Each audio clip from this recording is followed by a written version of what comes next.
अस्सलामुअलैकुम फ्रेंड्स, कैसे हैं आप सब। उम्मीद करता हूं कि आप सब ठीक होंगे। अभी फ़िलहाल आप जो से पैरट्स देख रहे हैं ये मेरे अपने फजीज़ पैरट्स हैं और आज की इस वीडियो में आपको इनकी ब्रीडिंग प्रोग्रेस दिखाने जा रहा हूं कि अगर मैं आपको जब मैं कोई वीडियो बताता हूं तो उसमें मैं आपको 100% सच बताता हूं और इस पे फॉलो करेंगे आप तो आप भी इसी तरीके की ब्रीड ले सकते हैं। अभी फ़िलहाल इस बॉक्स के अंदर आप देख रहे हैं 5 अंडे हैं।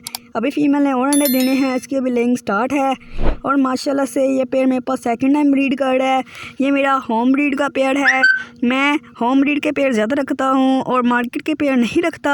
और अभी आप देख सकते हैं कि मेरे पेयर का कलर कितना अच्छा और वाइब्रेट है। ये मेरे पास दूसरा पेयर है इसका और इसकी फीमेल ने आज पहला अंडा दे दिया है और मैं जो सी मेडिसिन को यूज़ करवाता हूँ उस पर मैं एक डिटेल वीडियो बना चुका हूँ। अगर आप चाहते हैं कि वो उस वीडियो से आपको फ़ायदा हो तो आप मेरे चैनल पर जाकर वीडियो देख सकते हैं।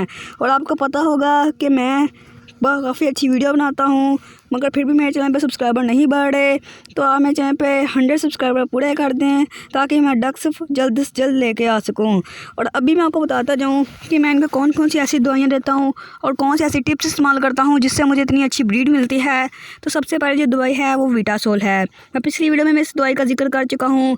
यह दवाई इतनी अच्छी है कि आपका हर बर्ड इससे ब्रीड करेगा। आप इनको विटासोल दे सकते हैं।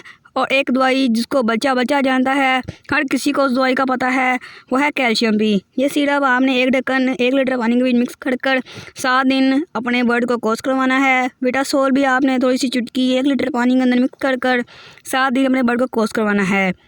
दोस्तों ये थी मेरी आज की छोटी सी वीडियो। उम्मीद करता हूँ कि आपको वीडियो अच्छी लगी है। अगर आपको मेरी वीडियो अच्छी लगी मेरी वीडियो को लाइक कीजिएगा, चैनल पर नए हैं चैनल को सब्सक्राइब कीजिएगा। मिलते हैं किसी नेक्स्ट वीडियो में किसी नेक्स्ट टॉपिक के साथ। अभी के लिए दीजिए इजाज़त। अल्लाह हाफिज़।